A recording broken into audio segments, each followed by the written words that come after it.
Hey everyone, settle in tonight for something a little different.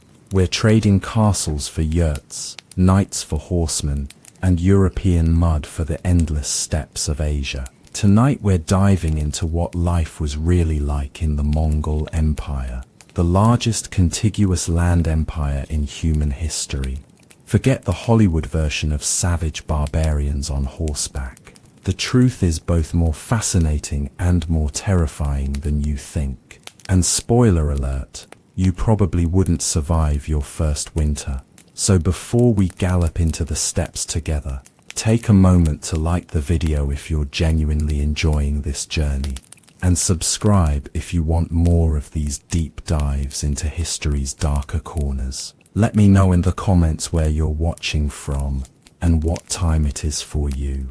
It's always amazing to see who's joining us from around the world. Now maybe adjust your pillows, turn on a fan for that gentle background hum, and let's ride together into the vast empire that once stretched from Korea to Hungary.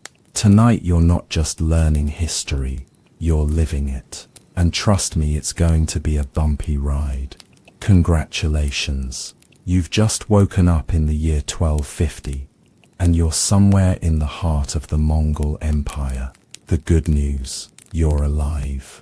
The bad news, everything else. Your bed isn't a bed.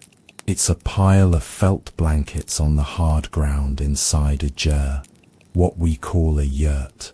The circular tent around you is made of felt and animal hides stretched over a wooden lattice frame.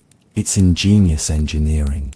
Actually, Mia's portable, weather-resistant, and surprisingly spacious.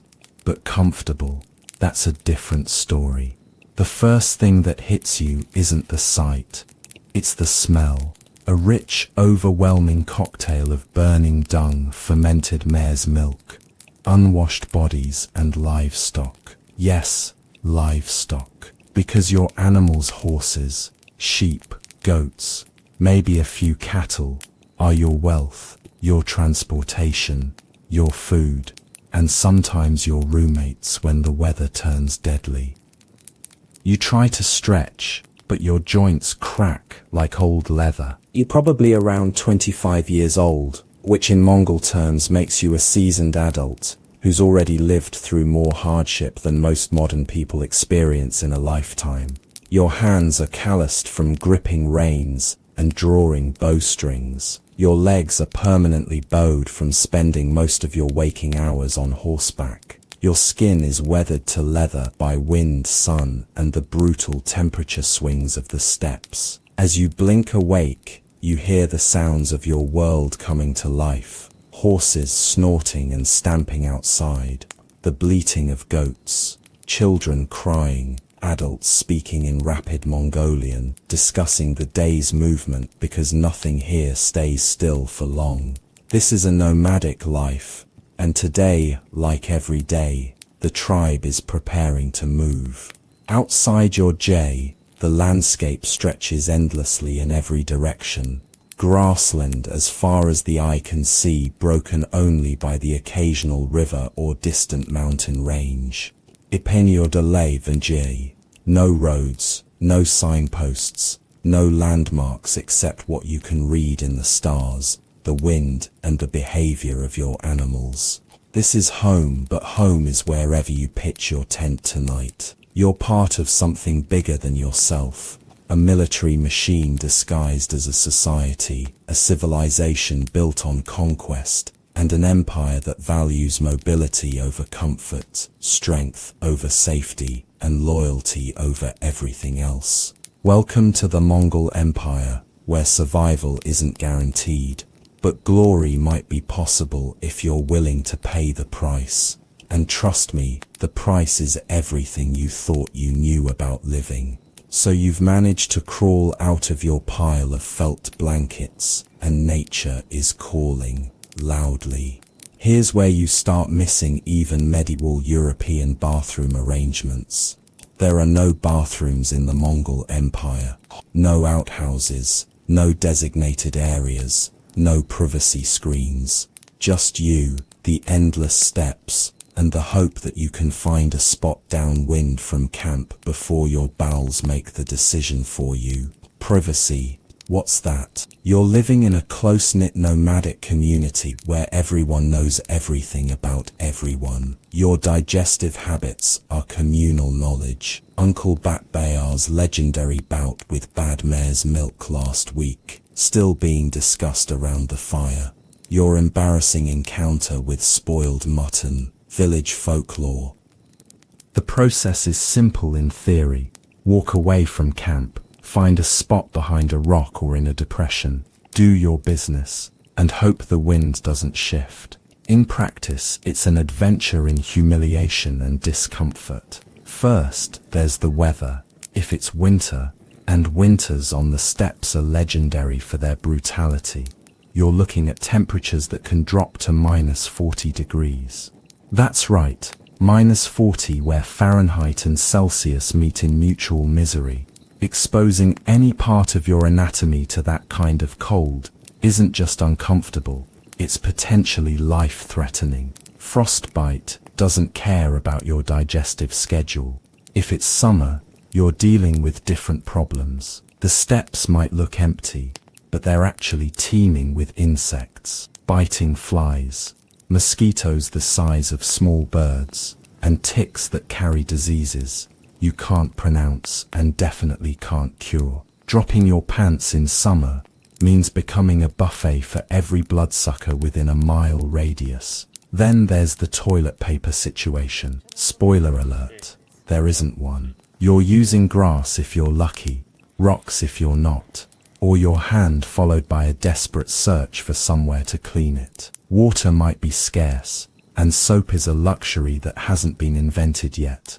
At least not in any form you'd recognize. And let's talk about the social dynamics. If you're a woman, this process becomes even more complicated. Mongol women had more freedom than their counterparts in many other societies. But anatomy is anatomy. You need more privacy, more time, and more protection from the elements. Good luck finding all three on the open steppes. Oh, and did I mention the predators? Because while you're vulnerable and exposed, you're in territory that might be home to wolves, leopards, or bears. Nothing says dignity quite like being interrupted by a pack of hungry wolves while you're literally caught with your pants down. But here's the kicker. Mongol culture, personal hygiene wasn't just about comfort, it was about spiritual purity. The Mongols believed that certain natural elements, especially water, were sacred and shouldn't be polluted. So even your bathroom habits had religious implications. Contaminate the wrong water source, and you weren't just dealing with social embarrassment, you were risking spiritual consequences and possible banishment. So whether you're squatting in a blizzard, swatting flies in summer heat, or nervously watching for predators, your morning bathroom routine in the Mongol Empire is less about relief and more about survival. And you haven't even had breakfast yet. Time for breakfast, and you're probably thinking something warm, filling and familiar. Think again. This is the Mongol Empire, where your morning meal is designed for survival, not satisfaction. Sit down, or rather squat near the fire, and prepare yourself for airag, fermented mare's milk. This is your orange juice, your coffee, your energy drink all rolled into one. It's mildly alcoholic, which is helpful because it kills some of the bacteria that might otherwise kill you. It's also sour, chunky, and has a texture that can only be described as challenging.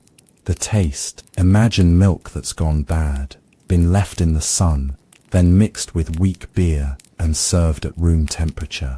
Some people describe it as refreshing. Those people have clearly never tasted it, but you drink it anyway, because in a world where fresh water might be contaminated and regular milk spoils in hours, airag is often your safest bet for liquid calories. On the side, if you're lucky, there's dried meat, not jerky, nut-and-wise seasoning and careful preparation. This is meat that's been cut into strips and hung in the wind until it resembles leather. You don't chew it so much as gnaw it, working your jaw like a dog with a particularly stubborn bone. The salt content could melt ice, and the texture could sole a boot, but it's protein, and protein means survival. If it's a good day, there might be a ruminant's dried cheese curds. These little nuggets are so hard they could be used as ammunition. You suck on them until they soften enough to chew, and they taste like, well, imagine the most concentrated cheese flavor you can think of. Then multiply it by 10 and add a hint of barnyard. They're an acquired taste, and you're about to acquire it whether you want to or not. Bread, grain is for settled people, and you're nomads. Your carbohydrates come from the occasional wild onion or garlic you might find on the steppes, if you're lucky enough to recognize them and skilled enough to dig them up without poisoning yourself on something that looks similar but definitely isn't edible. Fresh fruit, only if you happen to be traveling near one of the few oases or river valleys where wild berries grow. And even then, you're competing with birds, bears and other humans for anything remotely sweet. If you're traveling with a wealthy family, or if it's a special occasion, there might be tea. Not the refined tea ceremony you're imagining, but brick tea, compressed tea leaves that look like brown bricks and taste like someone steeped old socks in hot water.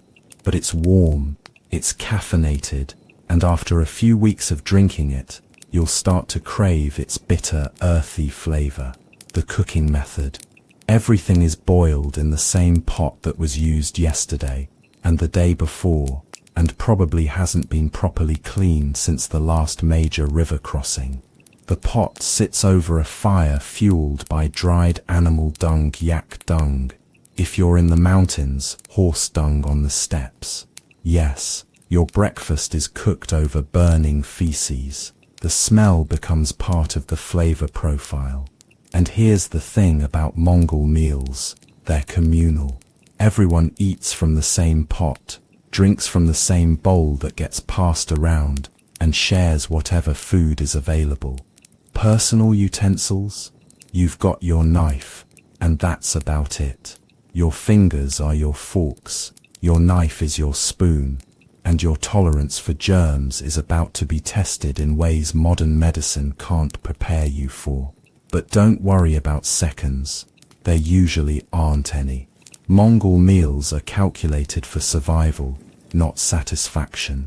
You eat what's available, when it's available, and you're grateful for it, because the alternative is starvation. And on the steppes, starvation is always just one bad day away. Now that your stomach is churning with fermented mare's milk and leather-hard cheese, it's time to get dressed. Good luck with that. Getting dressed in the Mongol Empire isn't about looking good. It's about not dying. And with the temperature swings on the steppes, ranging from scorching summers to winters that could freeze your thoughts solid, your wardrobe needs to be versatile, durable, and completely indifferent to your comfort. Your base layer is a Del Molo flowing robe that's basically the Swiss Army knife of Mongol clothing. It's made from whatever animal hide or felt your family could afford or acquire, usually sheep or goat. The Del serves as shirt, jacket, and sleeping bag all in one. It's designed to overlap when you tie it, creating layers of insulation and wind protection. The color, usually brown, grey, or the natural color of whatever animal it came from. Whole dyes are expensive and impractical when you're constantly on the move. Your clothing palette is dead animal with occasional accents of different dead animal. Holes are fouls with occasional accents of different dead animal. Polza, to den sing finishing de fin, the Cajun sing say you. Under the Del, if you're lucky, you might have an undergarment made of linen or rough wool. If you're not lucky, made and most people aren't, you're going commando under layers of animal hide. Comfort is not a priority. Survival is. Your legs are wrapped in leather, or felt, tied with strips of rawhide that function as both leggings and makeshift gaiters. These aren't tailored to fit, they're wrapped to stay on, which means they're either too tight and cutting off circulation, or too loose and sliding down at inappropriate moments. Footwear is perhaps the most important part of your outfit, because your feet are your backup transportation when your horse inevitably dies, gets stolen, or runs away. Mongol boots are marvels of practical engineering, soft leather soles that let you feel the ground, high tops that protect your ankles, and curved toes that supposedly help you stay in the stirrups. They're also completely inadequate for walking long distances, which is ironic considering how much walking you might end up doing. In winter you add layers, lots of layers, a fur coat over the del, made from whatever predator your tribe managed to kill recently. Wolf fur if you're lucky, rabbit if you're not, and sheepskin if you're somewhere in between. The fur is worn with the hair side in, directly against your other clothes, which means you're basically wearing the inside-out pelt of something that was recently alive and probably didn't die peacefully. Your head is covered with a hat that looks like it was designed by someone who had never seen a human head, but had it described to them by someone who was legally blind. It's fur, it's enormous. It has ear flaps that either protect you from frostbite or tangle in your bowstring when you're trying to shoot. And it makes you look like you're wearing a small dead animal on your head, which you are. Gloves. Sometimes, usually just mittens made from animal hide with the fur turned inward. Individual finger control is a luxury for people who don't need to grip reins in sub-zero temperatures. Your hands will be cold, numb, and probably frostbitten by spring, but at least they'll still be attached to your arms. And here's the kicker, you wear this outfit for months at a time. Washing clothes requires hot water, soap, and time to dry, none of which are readily available when you're constantly moving across the steppes. So your clothes become progressively more aromatic, more stained, and more intimately acquainted with your bodily functions as the seasons progress. By spring, your del is less clothing and more ecosystem. It's home to lice, fleas, and probably several generations of mites. It smells like a combination of sweat, smoke, horse, and death. The fabric is stiff with accumulated grime and bodily fluids, but it's still protecting you from the elements, so you keep wearing it until it literally falls apart, or until you can kill something with better fur. The fashion accessories, your knife which doubles as a utensil, tool, and weapon, your bow, if you're lucky enough to own one, and skilled enough to use it, and maybe a few pieces of jewelry, metal ornaments that serve as both decoration and portable wealth. When your entire worldly possessions need to fit on horseback, every item has multiple functions, so there you are, dressed like a medieval furry convention attendee who's been living rough for 6 months. You smell like a barnyard. You look like a refugee from a historical reenactment gone wrong. And you're about as comfortable as someone wearing medieval armor made of cardboard. But you're dressed for survival in one of the harshest environments on Earth. And that's going to have to be enough. Time to go to work. Hope you like horses. Work in the Mongol Empire isn't a 9-to-5 job. It's a sunrise to sunset lifestyle, where your survival depends on your relationship with animals that are smarter, stronger, and more temperamental than you are. Welcome to your new career as a nomadic pastoralist, where your office is the entire Eurasian steppe, and your co-workers have hooves. Your most important colleague is your horse, not just any horse, your specific horse, who knows you, trusts you, and hopefully won't try to kill you today. Mongol horses are nothing like the massive war horses of European knights. They're small, stocky, and tough as nails. They look like oversized ponies that have been hitting the gym and developing serious attitude problems. Your horse can survive on grass that would starve other breeds. It can travel 50-60 miles in a day without breaking a sweat. It can sense weather changes, find water, and navigate terrain in conditions that would leave you hopelessly lost. It's also stubborn, opinionated, and capable of holding grudges. Treat it badly, and it will remember. Treat it well, and it might let you live. Your workday starts before dawn, with checking your animals. Horses, sheep, goats, cattle, maybe some camels if you're in the southern regions. Each animal needs to be accounted for because losing livestock isn't just an economic disaster. It's potentially a death sentence. Animals that wander off in the night might be stolen by raiders, killed by predators, or simply lost in the vastness of the steppes. Herding isn't the peaceful, contemplative activity you might imagine. It's more like being a traffic controller for creatures that don't understand traffic laws and actively resent your authority. Sheep are followers but will follow each other off cliffs if given the opportunity. Goats are escape artists with no respect for property lines. Cattle are living mountains of muscle and attitude that could trample you without noticing. And you're doing all this from horseback. Because walking is for people who don't have hundreds of animals to manage across dozens of miles. You need to be able to ride out quickly to turn back stragglers, chase down escapees, and defend your herd from threats both animal and human.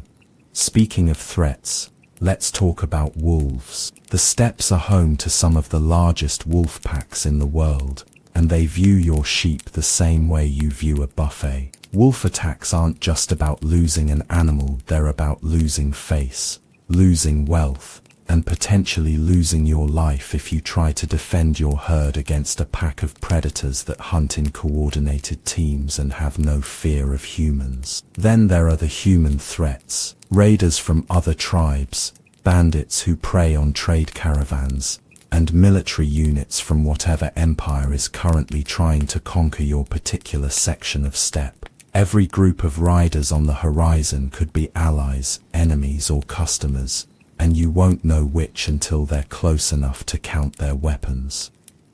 Your other job is maintaining the migration route. In Mongol tribes, follow ancient patterns of movement, heading to summer pastures in the north and winter shelters in the south. But these routes aren't highways. They're general directions across terrain that changes with weather, seasons, and political situations. Rivers flood, passes become blocked with snow, and grazing areas get overgrazed by competing tribes. Navigation is done by reading the landscape, the stars, and the behavior of your animals. Your horse knows the way to water better than you do. Your sheep can sense weather changes hours before you notice anything. Your survival depends on paying attention to these natural indicators and trusting them over your own limited human senses. Water is always a concern. You need enough for your animals, your family, and your cooking. But water is heavy and sources are unpredictable. Too much rain and rivers become impassable torrents. Too little rain and wells dry up, grass dies, and your animals start dropping from thirst before you even realize there's a problem. And through all this, you're expected to be ready for war at a moment's notice. Because in the Mongol Empire, every herder is a potential soldier, every migration is a potential military movement, and every day of peaceful grazing is just preparation for the next campaign of conquest. Your bow is always within reach. Your arrows are always sharp. Your horse is always ready to transition from herding sheep to charging enemy formations, because that's the Mongol way.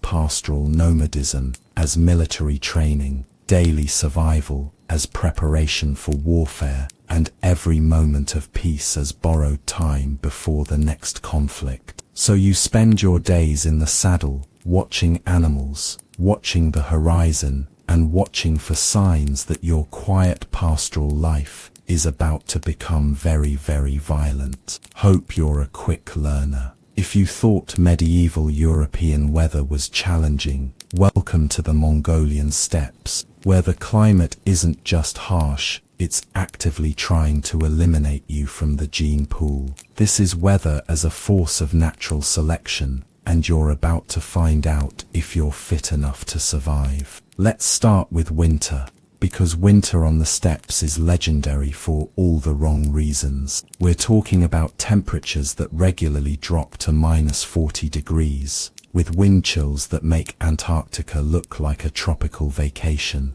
But it's not just the coldment, it's the wind. The steppes are essentially a massive flat highway for Arctic air masses. When winter storms hit, there's nothing to stop the wind, except you.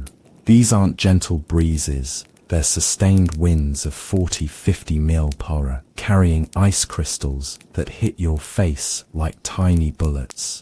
The Mongols have a word for these winter storms, dudes, and a bad dudes can kill entire herds and families in a matter of days. Your gear provides some protection, but it's essentially a tent in a hurricane. The felt walls flex and strain against the wind, and the wooden frame creaks ominously with each gust. Ice forms on the inside walls from your own breath, and the temperature inside might be a balmy 10 degrees above the outside temperature, if you're lucky and have enough fuel for your fire. Speaking of fuel, you're burning dried animal dung for heat. In winter, when the animals are weak and producing less, fuel becomes scarce. You're rationing warmth, the way other people ration food, measuring each piece of dried yak dung like it's precious metal. Run out of fuel, and you're looking at freezing to death in your own home. But winter isn't the only season trying to kill you. Summer brings its own special form of torture. Temperatures can soar above 100 degrees Fahrenheit, turning your jaw into a portable sauna. The sun beats down mercilessly on terrain, with no shade, no trees, and no relief. Your felt clothing becomes a personal oven, but you can't take it off because the sun will burn you to a crisp in minutes. The grass dries out and becomes tinder. Lightning strikes can ignite prairie fires that race across the steppes faster than a horse can run. These fires don't just burn grass, they consume everything in their path. Animals, people, entire camps can be engulfed in minutes. Your escape plan is simple. Ride hard and hope your horse is faster than the flames. Summer also brings insects in biblical proportions. Mosquitoes the size of small birds that swarm in clouds so thick they can suffocate animals. Biting flies that can drive horses mad with pain. Ticks that carry diseases with names you can't pronounce, and symptoms you don't want to experience. Your life becomes a constant battle against creatures that view you as a mobile blood bank. Spring and fall might sound more pleasant, but they come with their own hazards. Spring thaw turns the steppes into a muddy swamp where horses can sink up to their bellies, and travelers can disappear without a trace. Rivers that were frozen solid become raging torrents that can sweep away entire caravans. Thaw brings sudden temperature drops that can catch travelers unprepared. A pleasant day can turn into a deadly blizzard in hours. The Mongols learned to read weather signs in clouds, wind patterns, and animal behavior, because being caught in the open during a sudden storm meant death. And then there are the more exotic weather phenomena. Dust storms that turn day into night and strip skin from exposed flesh. Hailstorms with ice chunks the size of eggs that can kill livestock and injure humans. Ice storms that coat everything in a layer of frozen death, making travel impossible and turning simple tasks like feeding animals into life-threatening adventures. The psychological effect of this weather is as brutal as the physical impact. Imagine living in a world where the sky is literally your enemy, where weather forecasts are a matter of life and death, and where every season brings new and creative ways to kill you. The constant stress of survival in these conditions ages people rapidly and kills the weak without mercy. Your relationship with weather becomes deeply personal and spiritual. The Mongols developed an entire mythology around weather spirits and sky gods, because when the weather can erase you from existence without warning, it becomes something you pray to, not just something you endure. So whether you're freezing in a desert, baking in summer heat, drowning in spring mud, or being pelted by hail the size of golf balls, remember that weather in the Mongol Empire isn't just an inconvenience. It's an active participant in your daily struggle for survival, and it's winning. In the Mongol Empire, water isn't just a basic necessity. It's a daily game of Russian roulette where the wrong choice can kill you slowly, painfully, and in ways that would make medieval plague victims feel sympathy for you. Welcome to hydration in a world where every drop might be your last. Let's start with the obvious problem: finding water. You're living in one of the most arid regions on Earth, where rivers are seasonal, wells are rare, and the distance between water sources can be measured in days of travel rather than hours. Your animals need water, you need water, and your survival depends on knowing where the next reliable source is going to be. But here's the catch. Just because you find water doesn't mean you should drink it. Stagnant pools might look refreshing, but they're often breeding grounds for parasites that will make your intestines feel like a war zone. Flowing streams might seem safer, but upstream there could be rotting animal carcasses, human waste, or mineral deposits that will poison you just as effectively as any parasite. The Mongols developed an entire science of water evaluation based on color, smell, and the behavior of animals. If horses refuse to drink, that's a bad sign. If the water has an oily sheen or unusual color, that's a bad sign. If there are dead fish floating in it, that's definitely a bad sign. But sometimes when you're dying of thirst, you drink the bad water anyway and hope for the best. Parasites are your constant companions. Giardia will turn your digestive system into a fountain of misery. Dysentery will dehydrate you faster than the steppe sun. Various worms will take up residence in your intestines and compete with you for nutrients. And there's no treatment except time, luck, and the hope that your immune system is stronger than whatever microscopic army you just swallowed. Winter brings different water challenges. When temperatures drop below freezing, water sources become solid blocks of ice. You need to melt ice for drinking water, which requires fuel that you're already rationing for heat. The melting process is slow, and the water often tastes like whatever was frozen in the ice, usually not pleasant. Breaking ice to water animals becomes a daily battle against physics and hypothermia. You're swinging heavy tools against ice that might be several feet thick, in temperatures that can freeze your sweat before it has a chance to evaporate. Your hands go numb, your tools slip, and there's always the risk of falling through thin ice into water that will kill you in minutes. Summer presents the opposite problem. Water sources dry up entirely. Molders become dry beds filled with cracked mud, and the bones of animals that didn't make it to the next water source. Wells that were reliable for generations suddenly go dry. Springs that fed entire communities simply stop flowing. When water becomes scarce, rationing becomes a matter of life and death.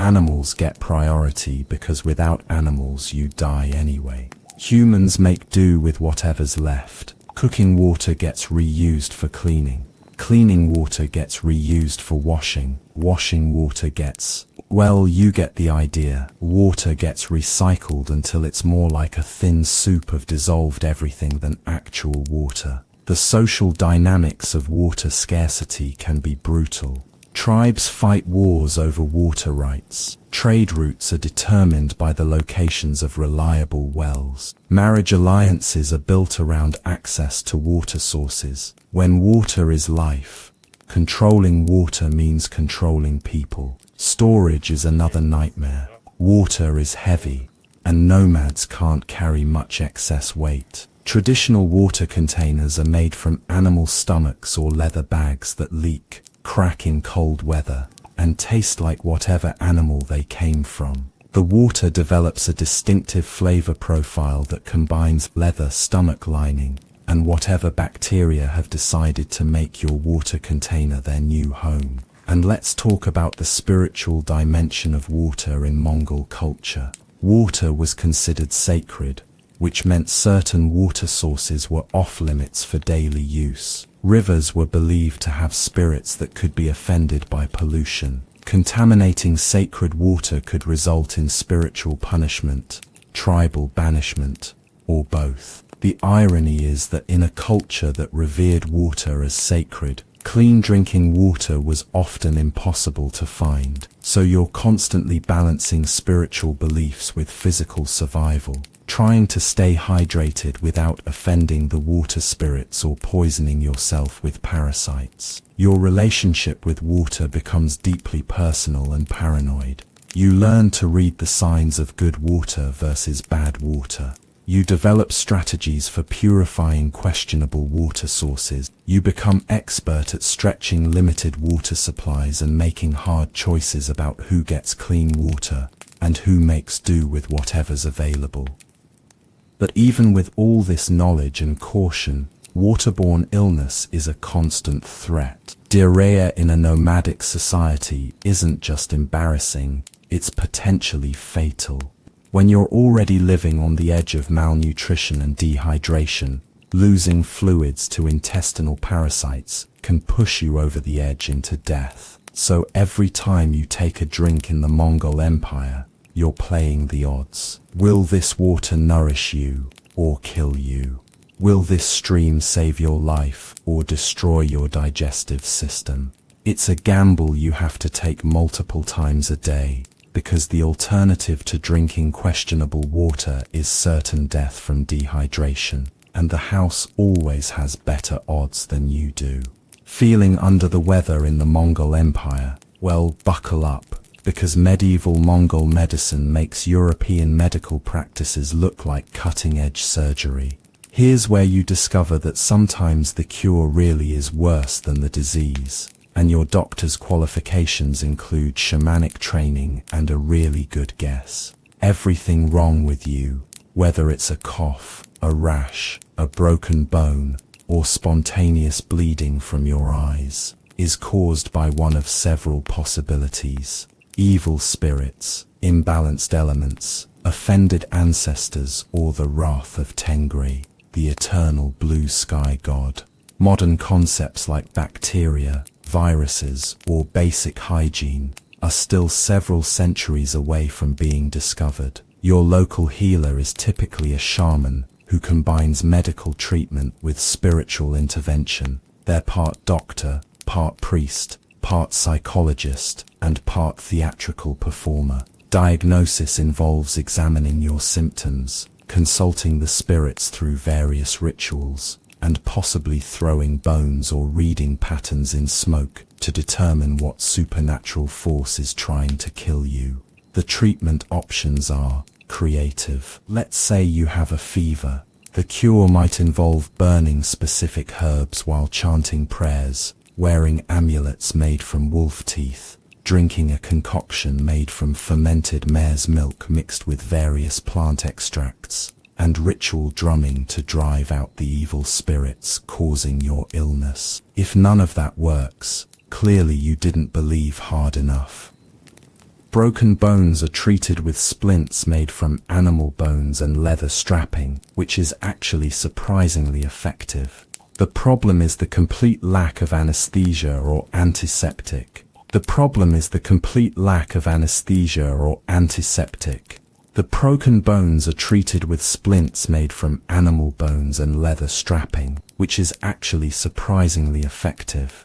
The problem is the complete lack of anesthesia or antiseptic.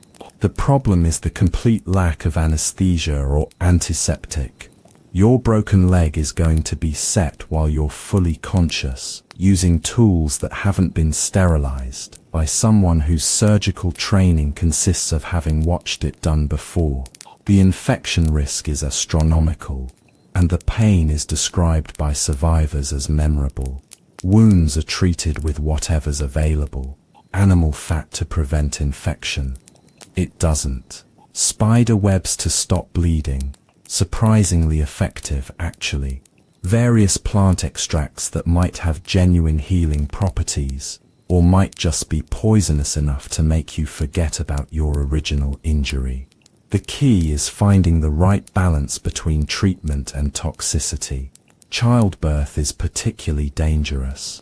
Women give birth in Janes with assistance from female relatives, and maybe a midwife, if the family is wealthy enough to afford one. There's no prenatal care, no understanding of sterile conditions, and no medical intervention if complications arise. Many women die in childbirth, and infant mortality rates would make modern statistics look like typos. Mental illness is treated as spiritual possession. If you're showing signs of depression, anxiety, or any other psychological condition, it's obviously because you've been cursed, possessed by evil spirits, or punished by angry ancestors.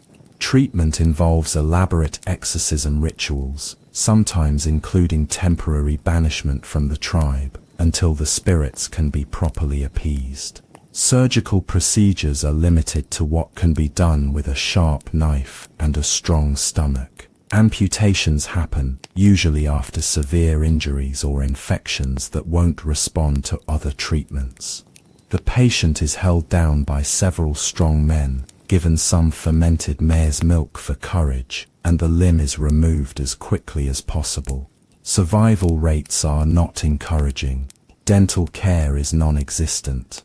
Toothaches are treated by extracting the tooth with whatever tools are available, usually pliers designed for other purposes. There's no Novocaine, no proper dental instruments, and no understanding of dental hygiene. By age 30, most people have lost several teeth to decay, infection, or crude extraction attempts. Infectious diseases spread rapidly through nomadic communities. How when everyone lives in close quarters, shares eating utensils, and has limited understanding of how diseases spread, epidemics can wipe out entire tribes. The Black Death, which devastated Europe, actually originated in the Mongol territories and spread along trade routes. The pharmacology is based on traditional knowledge passed down through generations, combined with trial and error that often emphasize the error part. Some plant-based remedies are genuinely effective.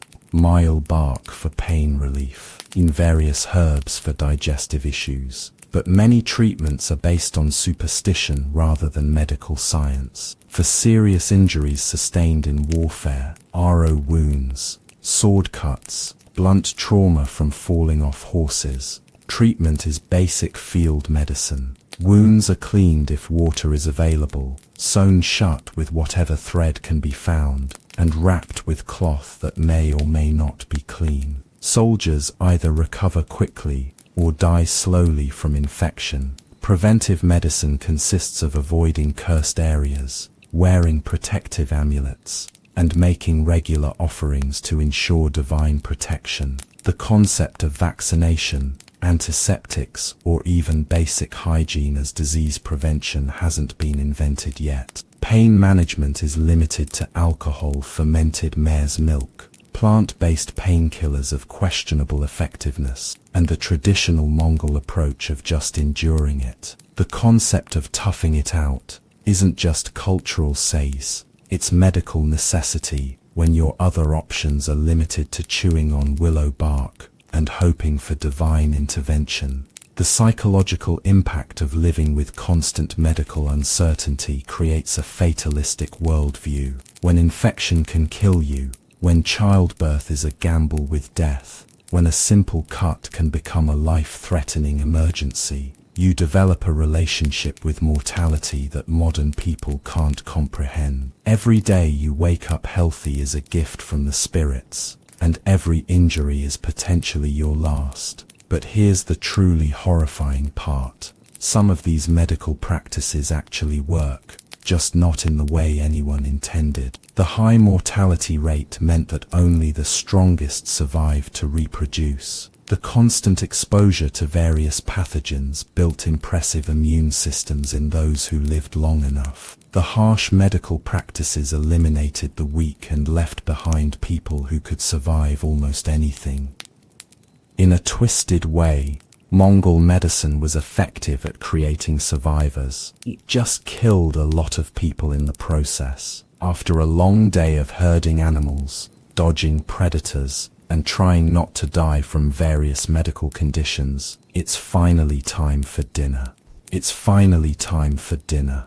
You're probably thinking something hot, filling, and remotely appetizing. Think again. This is the Mongol Empire, where your evening meal is designed for survival, not satisfaction, and where food poisoning is just considered seasoning. Gather around the fire, if there's enough dried dung to keep it burning, and prepare yourself for a culinary experience that will redefine your relationship with the concept of edible. Tonight's menu features whatever animals died recently, whatever dairy products haven't spoiled completely, and whatever plant matter you were desperate enough to try. The main course is mutton, assuming someone managed to slaughter a sheep without losing too much blood to the wind. The preparation method is simple. Cut it into chunks, throw it in a pot with water, and boil it until it stops being recognizably sheep-shaped. Seasoning consists of salt, if you're wealthy, nothing if you're not, and the accumulated flavors of whatever was cooked in this pot previously. The meat itself has a distinctive flavor that combines grass-fed lamb with the stress hormones of an animal that spent its final moments being chased across the steppes by someone with a knife. It's tough enough to use as leather and salty enough to preserve itself. You don't so much chew it as gnaw it until your jaw muscles give out. Then swallow whatever pieces you've managed to break off. If fresh meat isn't available, and it often isn't, you're eating borts, which is meat that's been dried, ground up, and pressed into blocks that could double as building materials. To prepare it, you scrape off some shavings, add them to boiling water, and create a soup that tastes like someone dissolved a leather boot in hot water and added salt for flavor. Your beverage is still airag, that fermented mare's milk that somehow manages to be both alcoholic and nauseating at the same time. By evening, it's had all day to ferment further, which means it's stronger, more sour, and has developed an aroma that could clear sinuses at 50 paces. You drink it anyway because the alternative is water of questionable purity, or nothing at all. If you're lucky enough to be eating with a wealthy family, there might be Kumi's fermented mare's milk that's been aged longer, and is therefore more alcoholic and arguably more disgusting. It's considered a delicacy, which tells you everything you need to know about Mongol standards for fine dining. Side dishes are limited to whatever dairy products haven't gone completely rancid. There's arki, which is distilled mare's milk that's basically Mongol vodka. Halsi is considered a delicacy, which tells you everything you need to know about Mongol standards for fine dining. Halsi is considered a delicacy, which tells you everything you need to know about Mongol standards for fine dining. It tastes like paint thinner mixed with sour milk, and has enough alcohol content to sterilize wounds or strip paint. A few sips will make you forget about the taste of your dinner. A few more sips will make you forget your own name. Vegetables are virtually non-existent, unless you happen to be camping near one of the rare areas where wild onions or garlic grow. If you find them, you eat them raw because cooking fuel is too precious to waste on anything that isn't meat or dairy. They taste like concentrated earth with a hint of desperation. The cooking vessel is the same pot that's been used for months without proper cleaning. It's seasoned with the accumulated flavors of every meal that's been cooked in it, plus whatever bacteria have decided to call it home. The bottom is probably burned black. The sides are crusted with residue, and the smell alone could qualify as a biological weapon. Eating utensils are minimal. You've got your knife, your hands, and the hope that whatever you're eating won't fight back. Everyone eats from the same pot, drinks from the same vessels, and shares whatever communicable diseases are making the rounds. Personal utensils are a luxury for people who aren't constantly moving their entire lives on horseback. Food storage is a constant challenge. Without refrigeration, meat spoils quickly in summer and freezes solid in winter. You're constantly racing against time and bacteria to consume food before it becomes actively dangerous. Sometimes you lose the race and eat the dangerous food anyway because the alternative is starvation. The dairy products have their own special hazards. Milk products can harbor bacteria that cause food poisoning, dysentery, and various other intestinal adventures. The fermentation process kills some bacteria but creates others. You're essentially playing microbial roulette every time you take a sip of air egg. Preservation techniques include drying, salting, and smoking when materials are available, but the preservation process itself can introduce new hazards. Meat that's not properly dried can develop mold.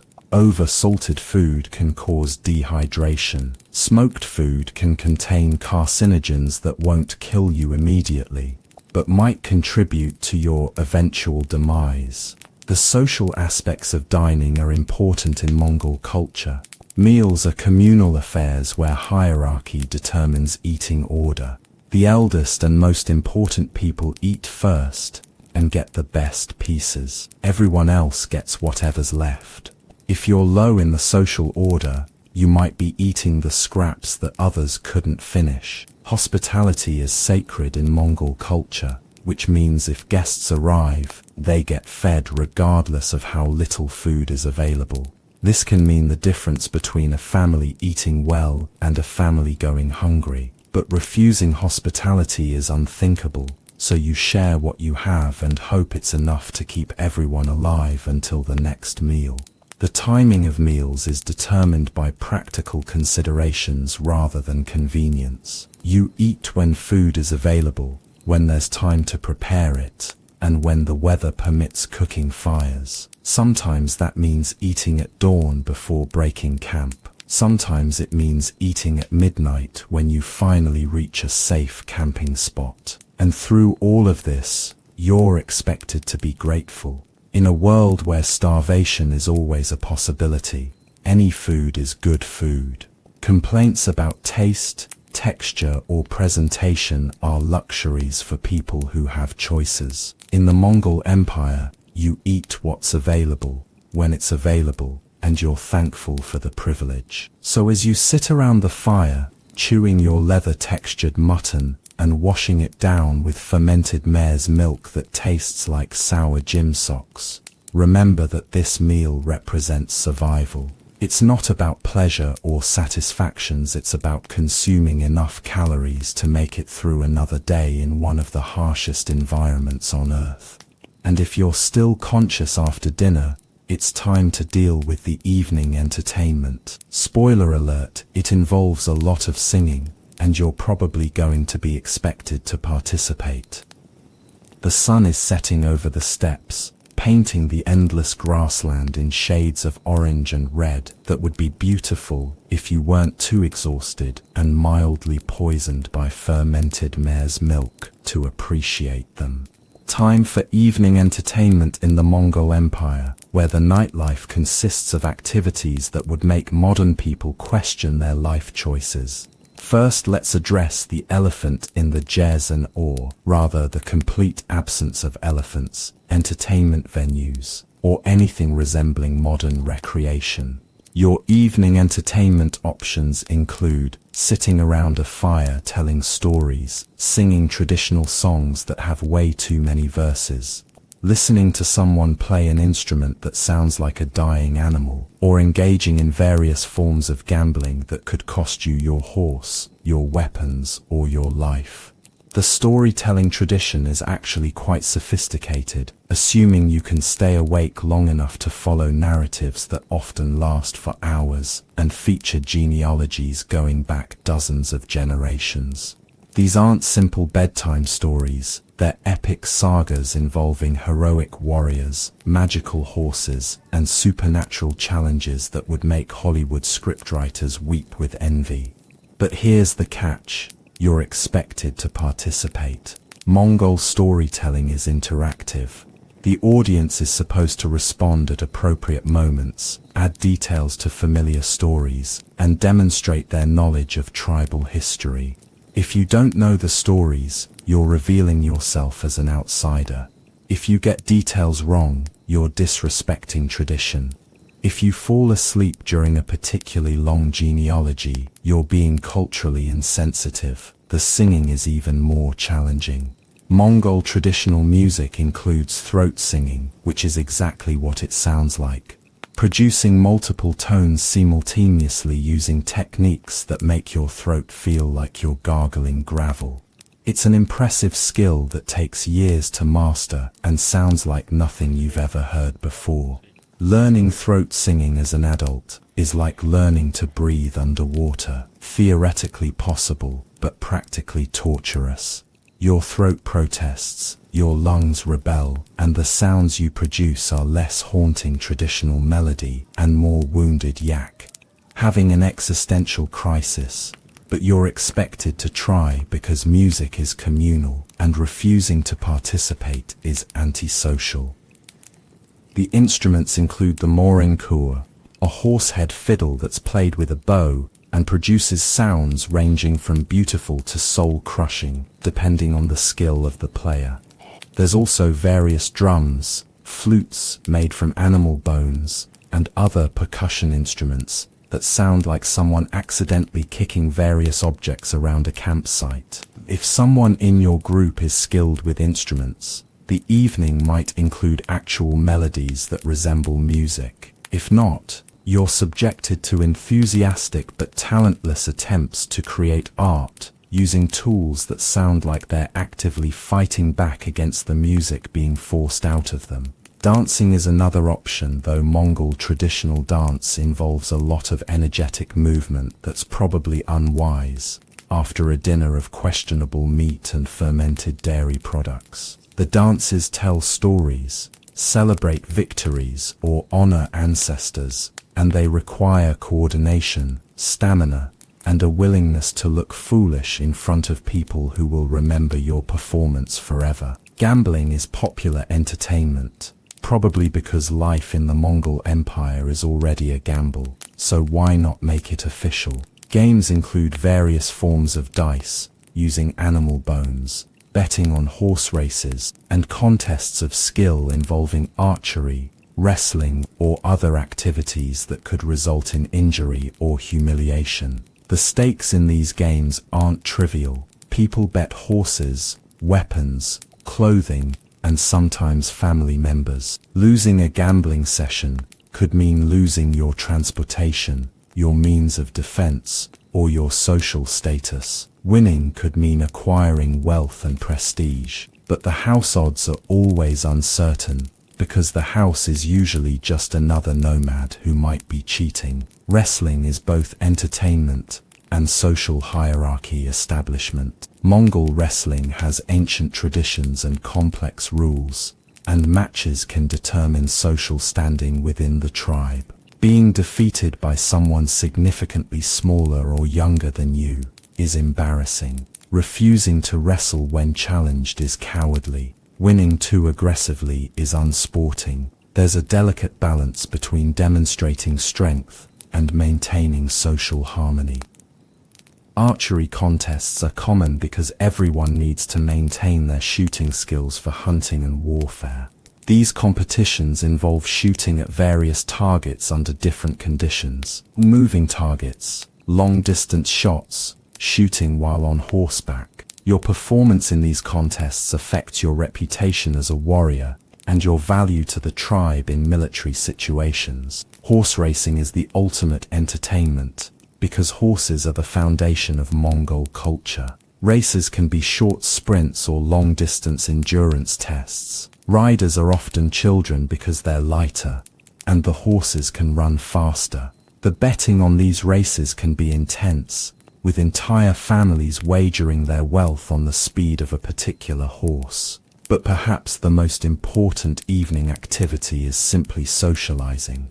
In a nomadic culture where people might not see relatives or friends for months at a time, evenings are for maintaining relationships, sharing news, arranging marriages, and conducting business. These social interactions determine political alliances, trade partnerships, and military cooperation. The conversations cover everything from weather patterns and grazing conditions to political developments and military campaigns. Information is valuable in a world where knowledge about water sources, enemy movements, or trade opportunities can mean the difference between prosperity and disaster. And through all of this entertainment, there's an underlying current of evaluation. Everyone is watching everyone else, assessing skills, loyalty, and reliability. Your performance in games, contests, and social interactions affects your standing in the community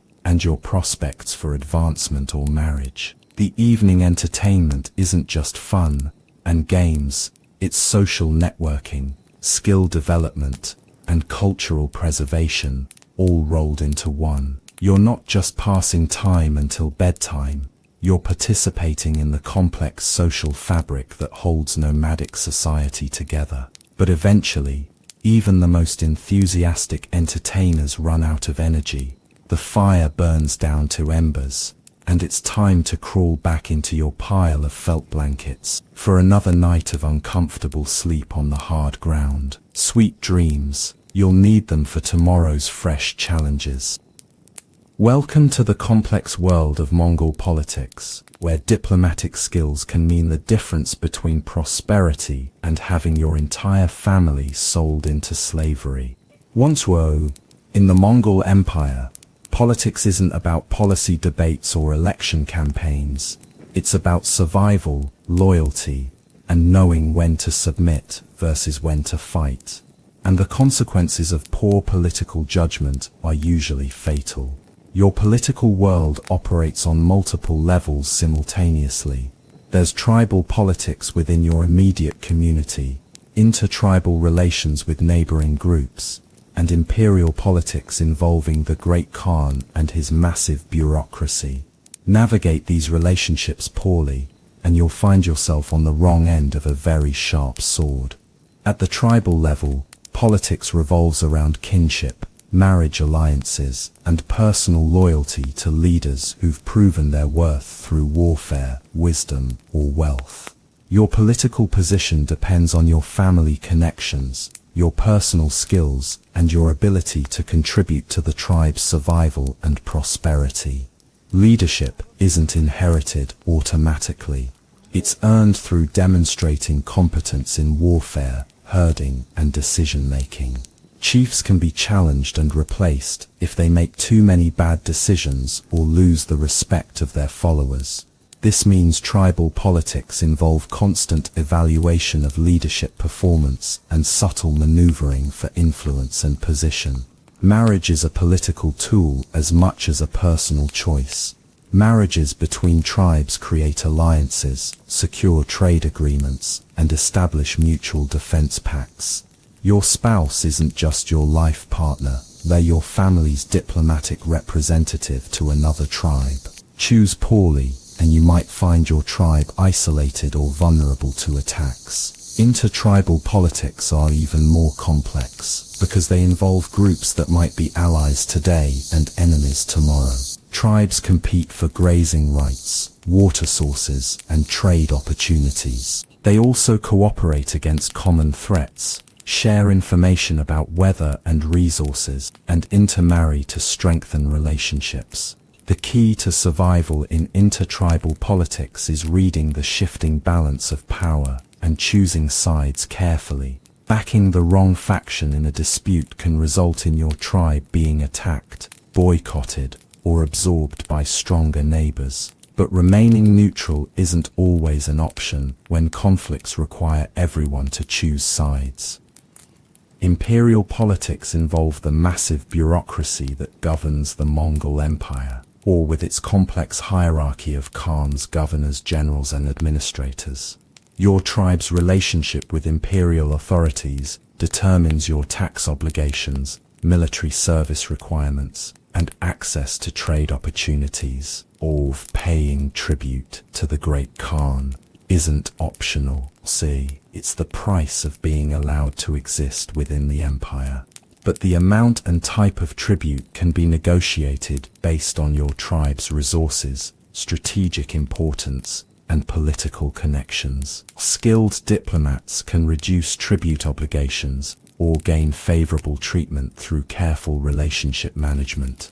Military service is another political obligation. Every able-bodied man is potentially a soldier in the Khan's army, and refusing military service is treason. But military service also provides opportunities for advancement, wealth acquisition, and political connections that can benefit your entire tribe. The imperial system rewards loyalty and competence, while brutally punishing betrayal and incompetence. Tribes that serve the empire faithfully can gain wealth, status, and protection. Tribes that rebel or resist can be completely destroyed, with survivors sold into slavery or scattered to the winds. Religious politics add another layer of complexity. The Mongols practiced religious tolerance, but they also expected subject peoples to acknowledge Mongol authority over their spiritual leaders. Navigating religious politics requires balancing traditional beliefs with imperial expectations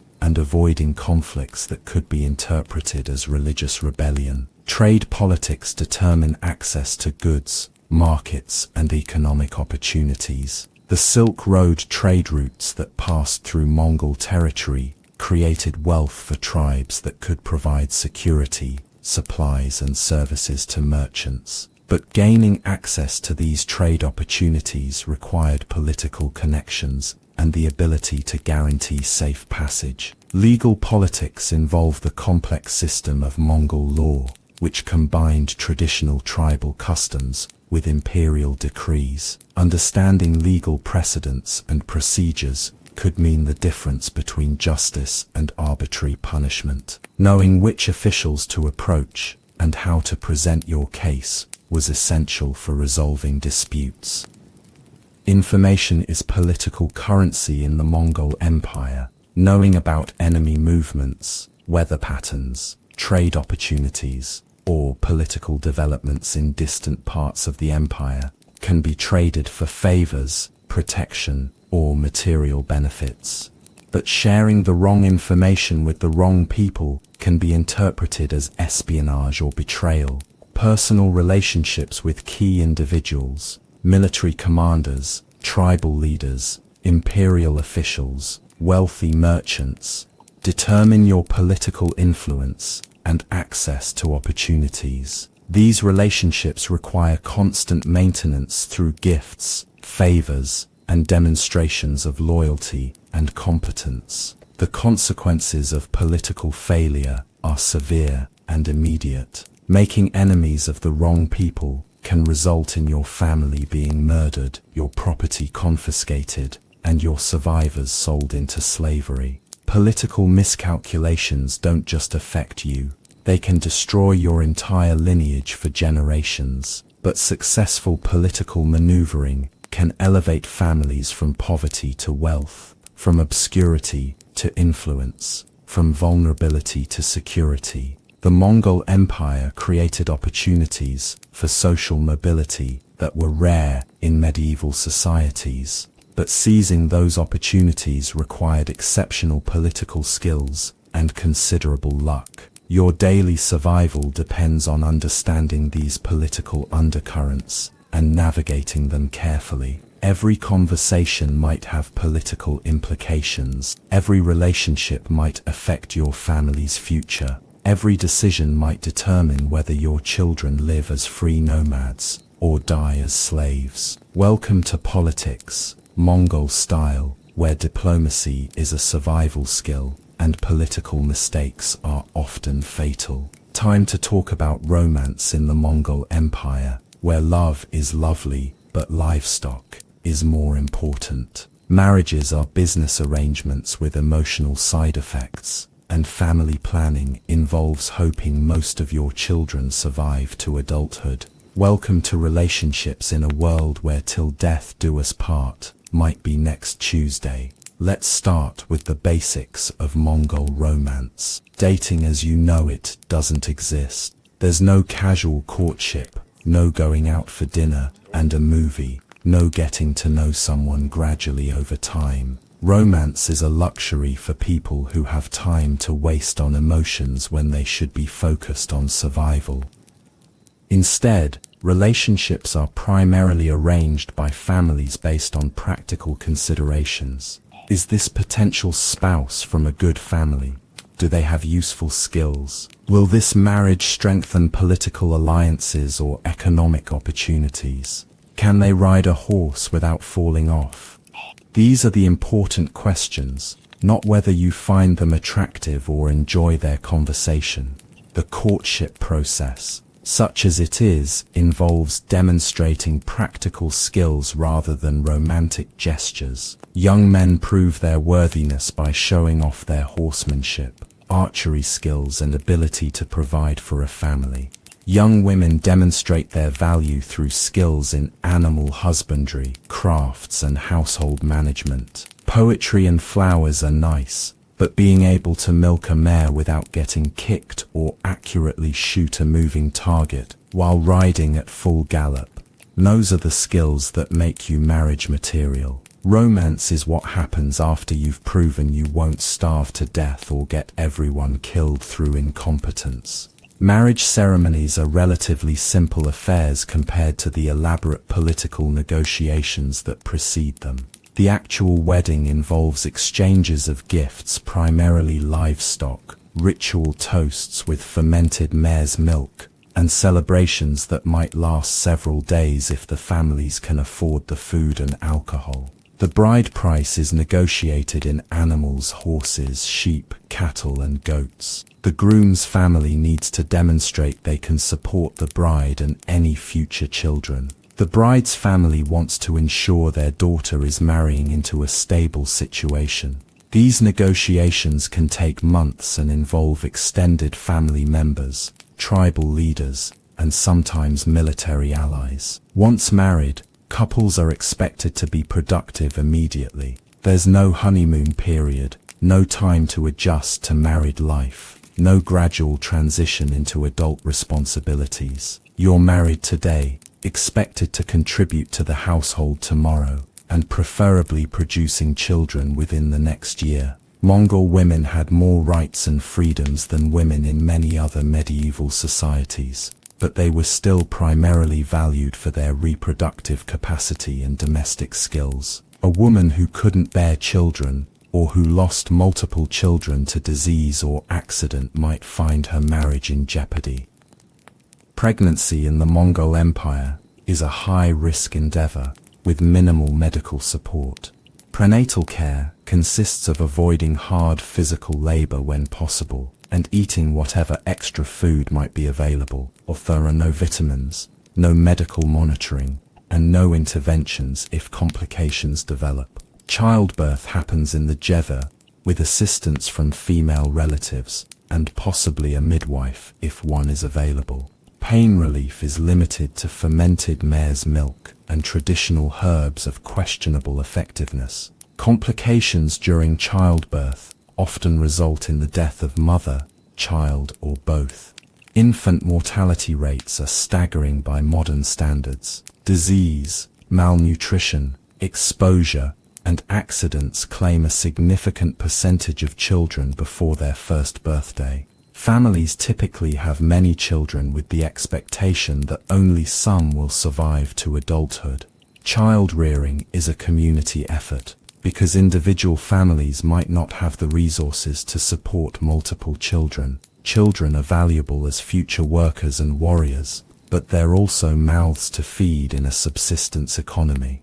The balance between investment in children and immediate survival needs is constantly calculated and recalculated. Children start contributing to household work as soon as they're physically capable. By age 5 or 6, they're helping with animal care, food preparation, and basic crafts. By adolescence, they're expected to perform adult-level work and make adult-level contributions to family survival. Education is practical and experiential. Children learn by doing, watching, and gradually taking on more responsibility. There are no schools, no formal curriculum, no academic subjects. Education consists of learning the skills necessary for survival in nomadic life. Marriage dissolution can happen, but it's complicated by the practical realities of nomadic life. Divorced individuals need to be able to support themselves or find new families willing to take them in. Property division involves determining who gets which animals, and custody arrangements must consider the practical needs of children in a harsh environment. Remarriage is common, especially for widows and widowers who need partners to help with survival tasks. But second marriages often involve people who already have children from previous relationships, creating blended families with complex dynamics and competing loyalties. Sexual relationships outside marriage exist, but are regulated by social norms and practical considerations. Adultery can lead to serious consequences, including violence, social ostracism, or demands for compensation. But the social rules are different for men and women, and enforcement depends on social status and political connections. Contraception is limited to traditional methods of questionable effectiveness. Family planning primarily involves timing sexual activity and hoping for the best. Large families are generally desirable because children represent future security, but too many children can strain limited resources. The emotional aspects of marriage develop over time through shared hardship and mutual dependence. Couples who survive multiple winters, military campaigns, and child-rearing challenges together often develop strong bonds based on trust and shared experience rather than initial romantic attraction. Love exists in the Mongol Empire, but it's love tempered by pragmatism, strengthened by necessity, and tested by constant challenges to survival. Romance is what happens between the daily struggles against starvation, disease, warfare, and the elements. Your family relationships aren't just personal, they're survival networks, political alliances, and economic partnerships all rolled into one. Choose wisely, because in the Mongol Empire, your family might be the only thing standing between you and death on the steppes. Congratulations. You're now old enough to hold a sword without cutting yourself, which means you're old enough to discover that in the Mongol Empire, warfare isn't just a career option, it's a family obligation, a cultural imperative, and quite possibly your ticket to wealth, glory, or a very short life. Welcome to the military machine that conquered most of the known world. First, let's dispel any romantic notions about Mongol warfare. This isn't about honor, chivalry, or fair fighting. This is about winning at any cost, using any means necessary, and leaving your enemies so thoroughly destroyed that their grandchildren will still be having nightmares about you. The Mongol military philosophy can be summed up as be completely ruthless, but be efficiently ruthless. Your military training began the moment you could stay on a horse without falling off. Mongol children learn to ride before they can walk properly, and by adolescence, they're expected to be able to shoot accurately while riding at full gallop, navigate by the stars, and endure long campaigns with minimal food and water. The Mongol military is organized around the decimal system, units of 10, 100, 1000, and 10,000 warriors called tumans.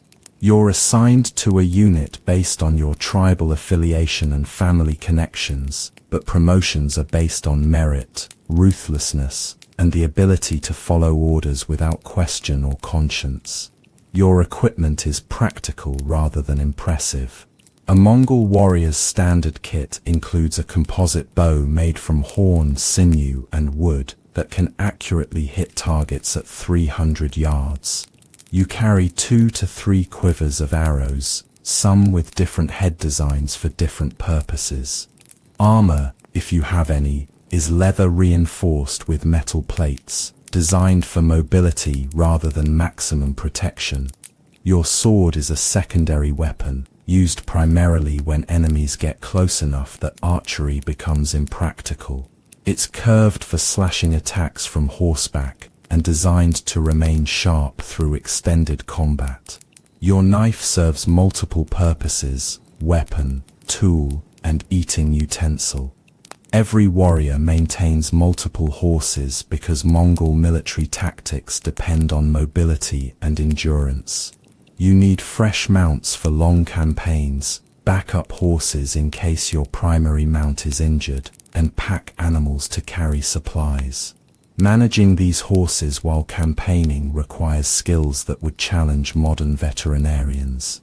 The Mongol military strategy is based on speed, deception, and psychological warfare. Armies move faster than enemies expect, attack from unexpected directions, and use terror as a tactical weapon.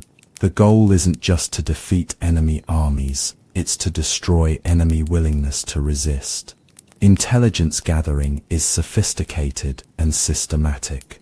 Mongol armies are preceded by networks of spies, scouts, and informants who gather detailed information about enemy defenses, political situations, and geographical features.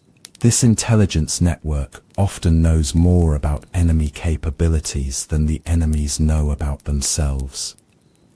Siege warfare involves both engineering expertise and psychological manipulation.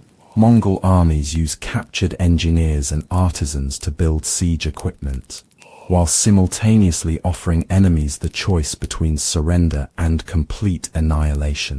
Many cities surrender without fighting once they understand what resistance means. The treatment of conquered peoples depends on their response to Mongol demands. Cities that surrender are usually treated relatively well. Their populations are preserved, their skills are utilized, and their leaders might be incorporated into the Mongol administration. Cities that resist are often completely destroyed as examples to others. Logistics are handled through a combination of planning and pillaging. Mongol armies carry minimal supplies and live off the land, supplemented by tribute from conquered territories and supplies captured from enemies. This approach allows rapid movement but requires constant success to maintain supplies. Military campaigns can last for years and cover thousands of miles. You might leave home planning to attack one enemy and end up conquering 3 different countries before returning. The psychological and physical demands of these extended campaigns eliminate anyone who isn't completely committed to the military lifestyle. Mongol tactics emphasize coordinated archery attacks followed by rapid cavalry charges designed to break enemy formations. Individual heroics are discouraged in favor of unit cohesion and tactical discipline. Your job is to kill enemies efficiently, not to seek personal glory. The treatment of prisoners varies depending on their potential value. Skilled artisans, engineers, and administrators might be spared and relocated to serve the Mongol Empire. Ordinary soldiers and civilians who don't have useful skills are often killed to prevent them from causing future problems. Medical care during campaigns is basic field medicine focused on getting wounded warriors back into combat as quickly as possible. Serious wounds often mean death, either from the injury itself or from infection. The pace of military campaigns doesn't allow time for extended recovery periods. Loot and plunder are distributed according to military rank and contribution to victories. Successful campaigns can make warriors wealthy, but unsuccessful campaigns can result in death, capture, or return home, with nothing to show for years of hardship except scars and traumatic memories. Retirement from military service isn't really an option, as long as you're physically capable of fighting. Mongol society is militarized to the core, and every adult male is expected to serve when called upon. Even in peacetime, you're expected to maintain your military skills and equipment in readiness for the next campaign. The psychological impact of constant military readiness affects every aspect of Mongol society. Violence is normalized. Might makes right, and mercy is often seen as weakness. These attitudes shape family relationships, legal systems, and social hierarchies in ways that prioritize strength and aggression over other values. Your identity becomes inseparable from your military role. You're not just a herder who occasionally fights, you're a warrior who occasionally tends animals between campaigns. This military identity affects how you see yourself, how others see you, and what you consider important in life. And through all of this, there's the constant awareness that military success depends on factors beyond individual control. Weather, enemy actions, political decisions made by distant leaders, and simple luck. The best warriors can still die from infected wounds, arrows fired by untrained peasants, or falling off their horses at the wrong moment. Welcome to the Mongol military, where warfare is both a way of life and a constant threat to life. You serve, you fight, you conquer, and you hope you live long enough to enjoy whatever wealth and status your military success might bring.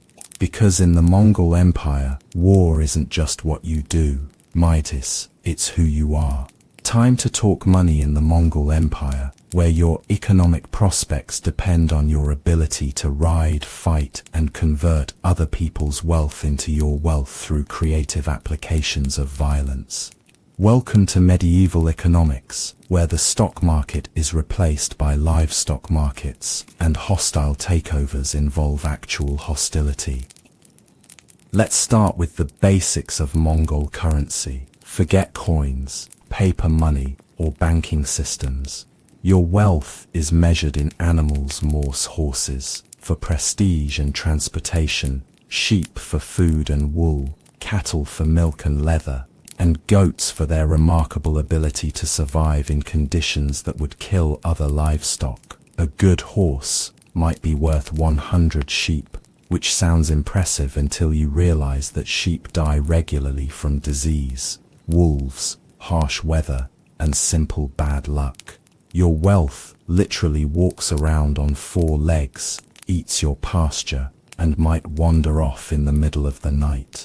Imagine if your savings account could catch pneumonia or be eaten by predators. The Mongol economy operates on a combination of pastoralism, tribute collection, and what might charitably be called aggressive trade negotiations with neighboring peoples who have resources the Mongols want. If diplomacy fails to secure favorable trade terms, military action often succeeds in making those resources available at more reasonable prices. Trade routes like the Silk Road become the economic arteries of the empire. Mongol control of these routes allows them to tax caravans, provide security services, and participate in the lucrative exchange of goods between Asia and Europe.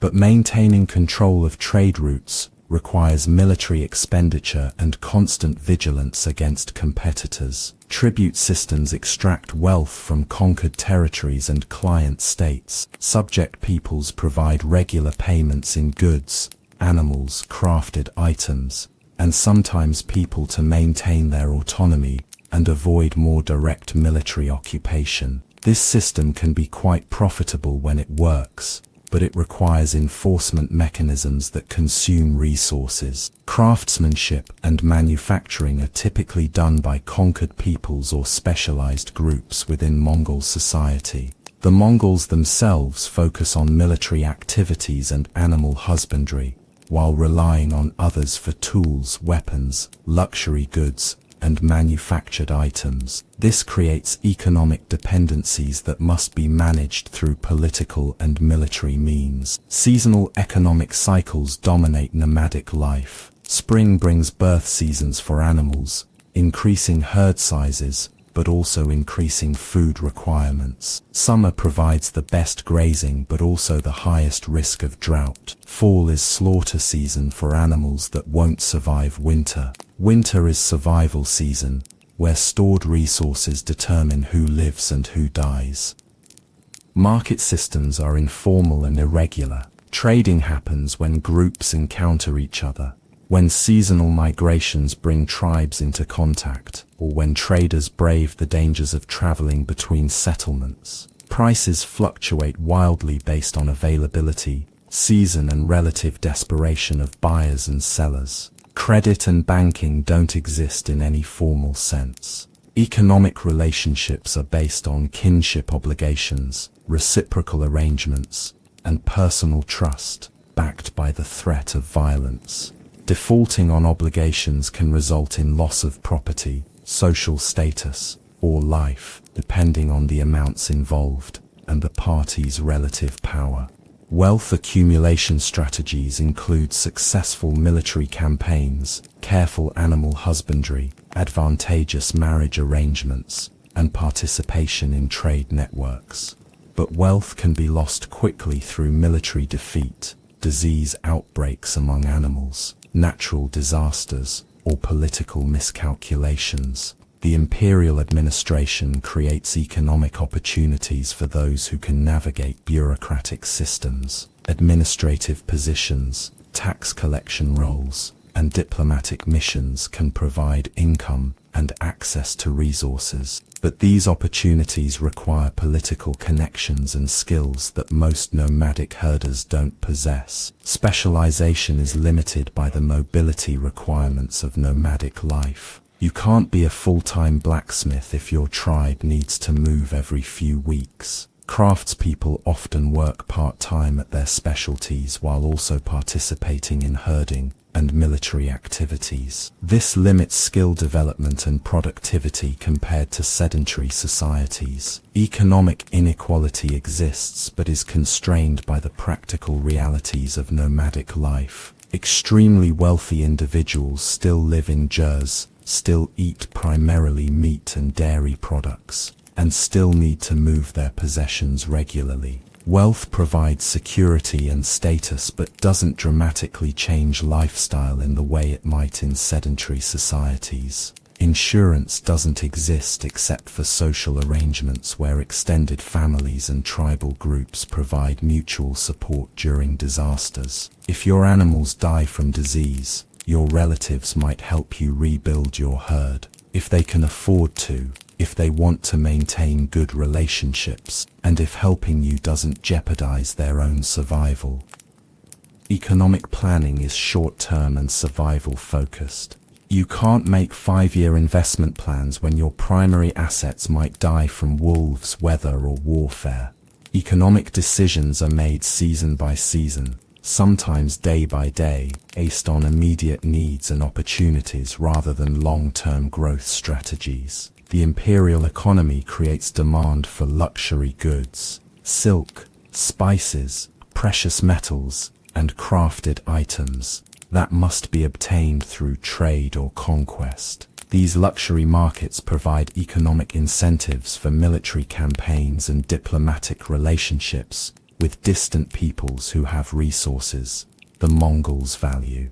But here's the fundamental challenge of Mongol economics. You're trying to build and maintain a vast empire using an economic system designed for small-scale nomadic survival. The same mobility and flexibility that make Mongol society militarily successful also limit economic development and wealth accumulation. Your economic security depends on factors beyond your control: weather, disease, political stability, military success, and the decisions of leaders who might be thousands of miles away. Even successful economic strategies can be undermined by events you can't predict or influence. And at the end of the day, no matter how wealthy you become by Mongol standards, you're still living in a tent, eating dried meat and fermented mare's milk, and constantly moving across landscapes that are actively trying to kill you. Wealth in the Mongol Empire buys security and status, but it doesn't buy comfort or safety in any way that would be recognizable to modern people. Welcome to medieval economics, where your portfolio is a herd of animals, and your investment strategy is hoping they don't all die before winter. After months of surviving in the Mongol Empire, dodging diseases, enduring medical treatments, eating questionable food, navigating complex politics, and possibly participating in military campaigns, you've probably realized that mortality isn't just a philosophical concept here. It's a daily reality that affects every decision, relationship, and long-term plan. Welcome to the final chapter of most Mongol lives: death, and how to hopefully delay it as long as possible.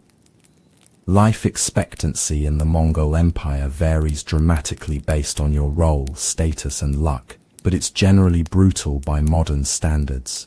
If you survive childhood and that's a significant if, you might live to see 40 or 50 if you're exceptionally fortunate. Most people don't make it that far. The leading causes of death read like a medieval horror story. Infectious diseases that modern medicine can cure with antibiotics are death sentences here. A simple cut that becomes infected can kill you. Broken bones that don't heal properly can lead to gangrene and death. Dental infections can spread to your bloodstream and stop your heart. Childbirth remains one of the most dangerous activities for women. Without modern medical intervention, complications during delivery often result in the death of mother, child, or both. Even successful births are followed by high rates of infant mortality from disease, malnutrition, and exposure. Military campaigns add their own catalogue of death possibilities: arrow wounds, sword cuts, trampling by horses, falling from heights during siege operations, and infections from battlefield injuries all contribute to military mortality rates that would shock modern armies. But the biggest killer of soldiers isn't combat, it's disease spreading through military camps. The harsh environment is constantly trying to eliminate you. Exposure during severe weather kills people who can't find adequate shelter. Dehydration and heat stroke claim victims during summer campaigns. Hypothermia and frostbite kill people during winter storms. The steppes don't care about your survival plans. Starvation is always a possibility when you depend on animals for food, and those animals depend on grazing that can fail due to drought, disease, or overcrowding. Bad years can lead to famine conditions that eliminate entire communities. Food poisoning from spoiled meat or contaminated dairy products can kill you, even when food is available. Accidents are common in a lifestyle that involves large animals, weapons, and constant travel across difficult terrain. Horses kick, gore, and throw riders. Weapons misfire or break at critical moments. River crossings go wrong. Simple falls can result in injuries that become fatal without proper medical care.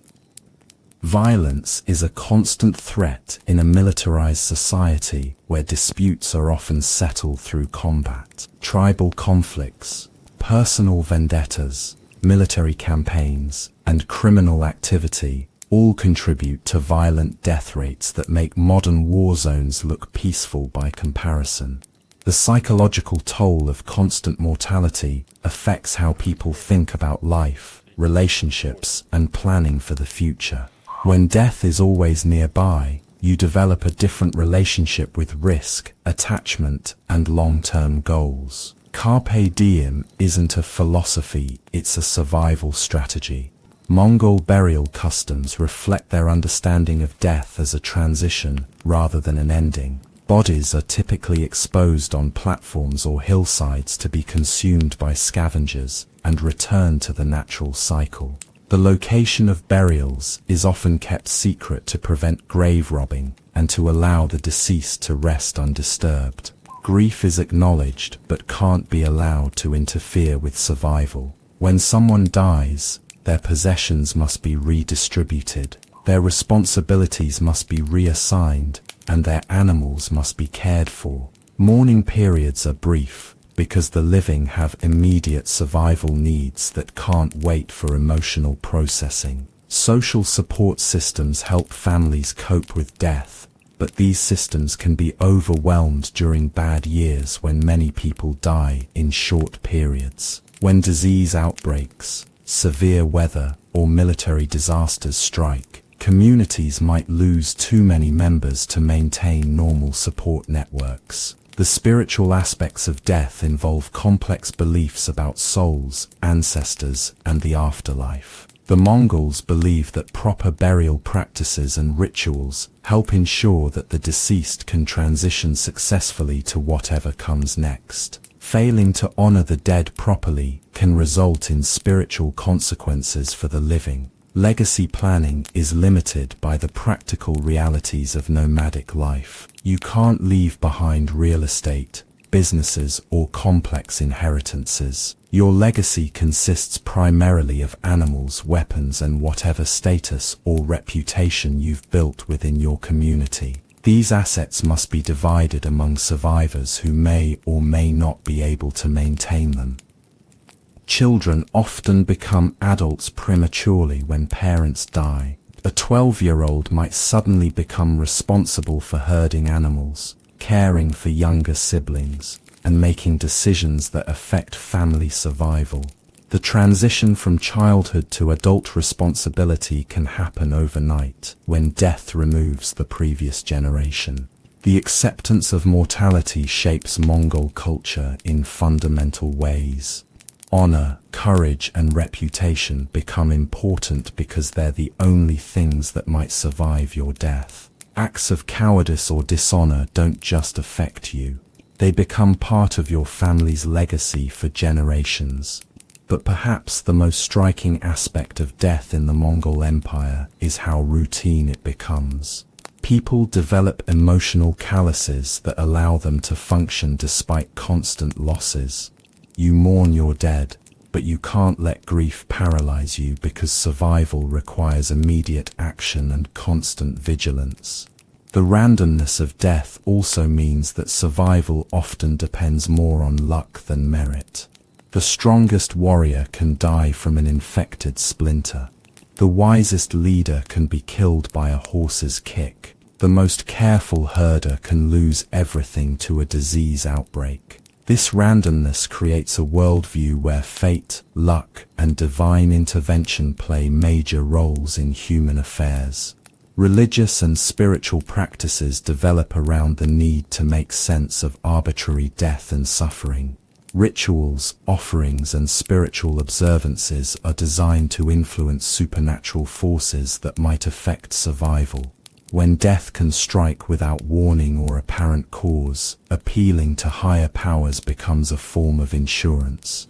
And through all of this mortality, life continues. People fall in love, have children, build relationships, and plan for futures they might not live to see. The presence of death doesn't eliminate hope or joy.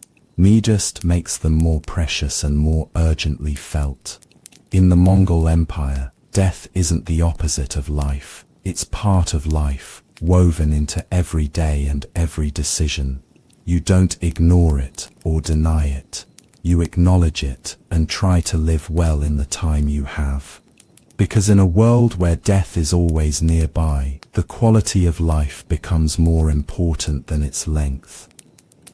Before we ride off into the sunset of this brutal journey through Mongol life, let's talk about something that might surprise you: the women who actually held the empire together, while the men were off conquering the world and dying gloriously in battle. Because in the Mongol Empire, behind every great Khan was usually a woman who was actually running things, and she was probably better at it than he was. Mongol women enjoyed freedoms and held power that would make their European counterparts weep with envy. While medieval European women were considered property, Mongol women owned property, managed businesses, led religious ceremonies, and sometimes ruled entire kingdoms. They weren't just wives and mothers, they were politicians, military strategists, and power brokers who shaped the destiny of the largest empire in human history. Let's start with the most famous example: Berti, Genghis Khan's wife and primary advisor. While Genghis was out conquering Asia, Berti was managing the political, economic, and administrative foundations that made those conquests possible. She advised on military strategy, handled diplomatic negotiations, and managed the complex logistics of maintaining an empire that stretched across continents. When Berti was kidnapped by rival tribes early in her marriage, Genghis Khan's rescue mission wasn't just about love or honor, it was about political alliance and the practical reality that he needed her skills to build his empire. She wasn't a prize to be won, she was a partner whose abilities were essential to his success. The institution of the Great Khanush, the primary wife of the Great Khan, gave women formal political power that was recognized throughout the empire. The Great Khanush could issue decrees, command military units, and make decisions that affected millions of people. This wasn't ceremonial authority, it was real power backed by military force and legal precedent. Regent empresses like Turageni Khanush and Ohul Kamish ruled the Mongol Empire during transition periods between Khans. These weren't temporary caretaker roles. These women made major policy decisions, commanded armies, and conducted diplomatic negotiations with foreign powers. They ruled absolutely and were feared and respected by male nobles who might challenge a weak male ruler, but knew better than to cross a competent empress. Mongol women managed the economic foundations of nomadic society. While men focused on herding and warfare, women controlled the processing and distribution of dairy products, the manufacturing of felt and textiles, and the complex logistics of moving entire communities across vast distances. These weren't minor domestic responsibilities. They were the economic activities that sustained the empire. The brewing of airag, fermented mare's milk, was exclusively women's work, and it gave them control over one of the most important trade goods and diplomatic gifts in Mongol society. Skilled airag brewers could influence political relationships and economic opportunities through their ability to produce high-quality fermented beverages for ceremonies and negotiations. Religious and spiritual authority often rested with women who served as shamans, conducted rituals, and communicated with spiritual forces. In a society where spiritual power was considered as important as military power, these women held positions of influence that affected major decisions and policy choices. Marriage negotiations were frequently conducted by women who understood the political and economic implications of family alliances better than their male relatives. These negotiations required sophisticated diplomatic skills and detailed knowledge of tribal politics, trade relationships, and military capabilities. Mongol women could own property independently, including herds of animals, trade goods, and even slaves. They could conduct business transactions, enter into contracts, and pursue economic opportunities without male permission or oversight. This economic independence gave them leverage in family relationships and political situations. The education of children was primarily women's responsibility, which meant they controlled the transmission of cultural values, political knowledge, and practical skills to the next generation.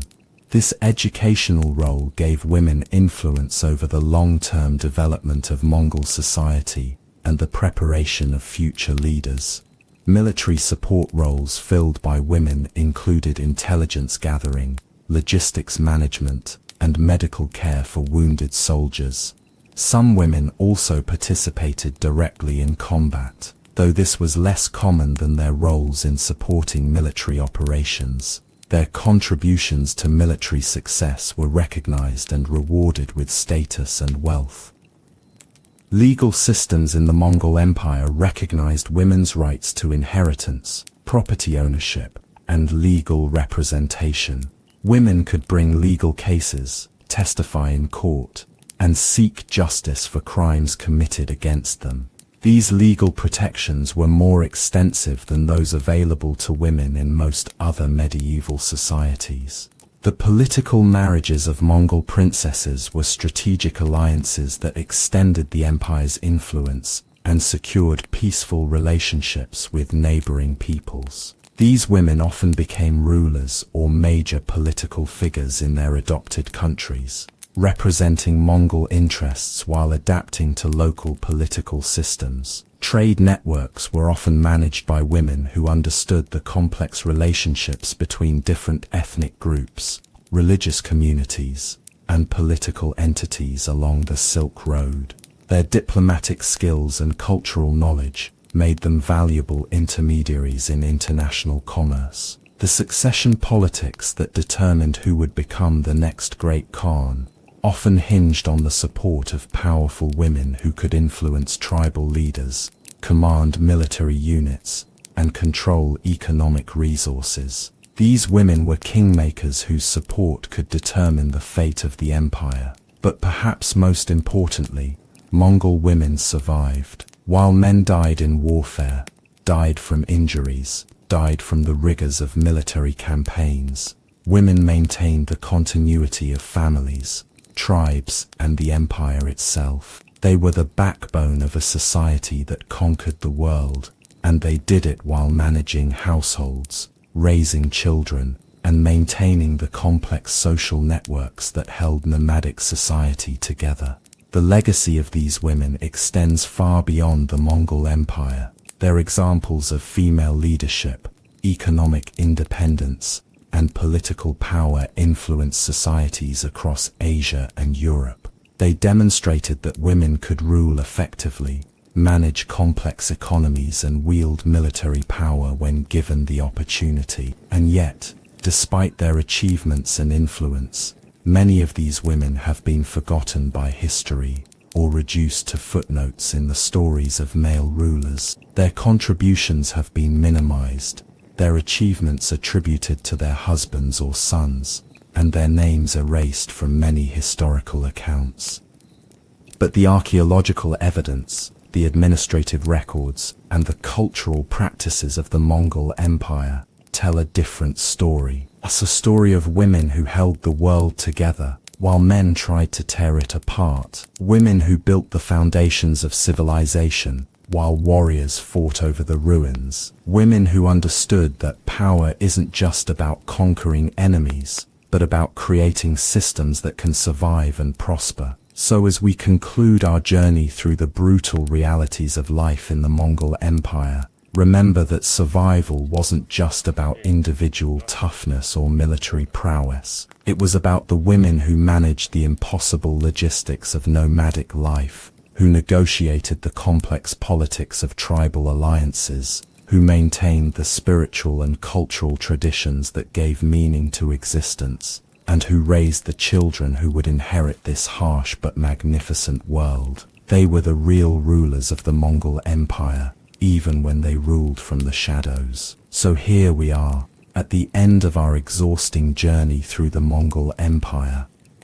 And if you've made it this far without developing a new appreciation for modern plumbing, antibiotics, and the simple pleasure of sleeping in a bed that doesn't smell like horse, then you weren't paying attention. We've ridden across the steppes, survived the food, endured the medicine, navigated the politics, and hopefully developed a healthy respect for just how hard life could be in the largest contiguous empire in human history. Let's take a moment to process what we've experienced together. We've awakened in a world where your bed is a pile of felt on hard ground, and your roommates include various livestock and extended family members. We've dealt with bathroom facilities that make medieval European arrangements look luxurious. We've eaten food that would challenge the digestive systems of modern garbage disposals. We've been treated by medical professionals whose primary qualifications include an ability to communicate with spirits and a willingness to drain your blood until you feel better or die. We've dressed in clothing that doubles as housing insulation and smells like a barnyard having an identity crisis. We've worked jobs that require managing hundreds of animals across terrain that actively wants to kill you, while being constantly ready for military service in conflicts that might last for years and cover distances that span continents. We've survived weather that makes Antarctica look like a tropical vacation destination, and have navigated water sources that are actively trying to poison you with parasites, bacteria, and mineral deposits that could strip paint. We've endured entertainment that involves singing techniques that sound like wounded animals, and gambling with stakes that could cost you your horse, your weapons, or your family. We've managed relationships where love is lovely, but livestock is more important, where marriage negotiations involve more political strategy than most modern international treaties, and where family planning consists of hoping most of your children survive to adulthood in an environment that eliminates the weak without mercy.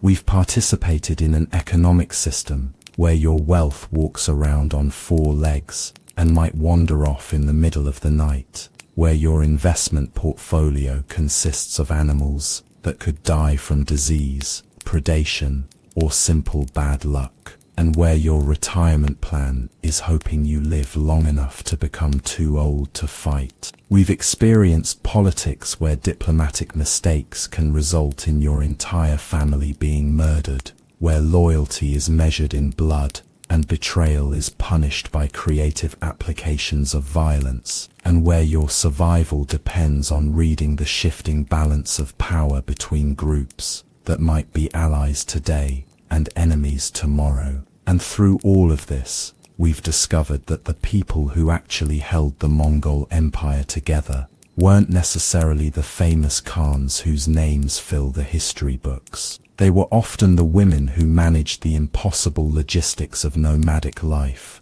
who negotiated the complex relationships that kept tribes functioning, and who maintained the cultural and spiritual traditions that gave meaning to existence in one of the harshest environments on Earth. But here's what makes the Mongol Empire truly remarkable. Despite all of these challenges, despite the constant threat of death from disease, warfare, starvation, exposure, and accident, the Mongols didn't just survive, they thrived. They built the largest empire in human history. They created trade networks that connected Asia with Europe. They established communication systems that allowed messages to travel thousands of miles in weeks rather than months. They developed legal systems that protected religious freedom and promoted merit-based advancement. They patronized arts and sciences, supported scholarship and learning, and created cultural exchanges that enriched societies across 3 continents. They were among the first to use paper money, establish international postal systems, and create diplomatic immunity for ambassadors. The Mongol Empire was a meritocracy where talent and ability could elevate people from poverty to power, where religious tolerance was official policy rather than occasional accident, and where women could hold real political and economic authority. These weren't common features of medieval societies, and they challenge many assumptions about primitive nomadic cultures. The military innovations of the Mongols revolutionized warfare and influenced military strategies for centuries. Their use of psychological warfare, intelligence networks, and adaptive tactics allowed relatively small armies to defeat much larger forces repeatedly. They were masters of logistics, communication, and coordination on a scale that wouldn't be matched until modern times. But perhaps most importantly, the Mongol Empire demonstrates that civilization doesn't require cities, that culture doesn't require permanent architecture, and that sophisticated political and economic systems can emerge from societies that many people today would consider backward or primitive. The Mongols proved that nomadic societies could create and maintain complex institutions, that mobility could be a source of strength rather than weakness, and that cultural adaptability could be more valuable than cultural rigidity. They showed that empires could be built on principles of inclusion rather than exclusion, that diversity could be a strategic advantage, and that tolerance could be more effective than oppression. And yet, for all their achievements, the Mongols remain misunderstood by popular culture and often ignored by educational systems that focus on sedentary civilizations. They're frequently portrayed as savage barbarians whose only contribution to history was destruction and violence, when the reality is far more complex and nuanced. The decline of the Mongol Empire wasn't caused by any fundamental weakness in nomadic society or Mongol culture. It was the result of the same forces that have destroyed every other empire in history: overextension, succession disputes, environmental challenges, and the natural tendency of large political systems to fragment over time. The Mongols lasted longer than most empires and left a more lasting cultural impact than many more famous civilizations.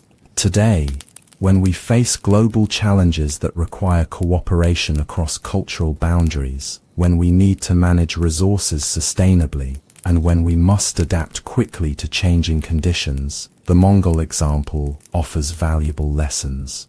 Their emphasis on adaptability over rigidity, their commitment to meritocracy over hereditary privilege, and their understanding that diversity can be a source of strength rather than weakness, remain relevant to modern challenges.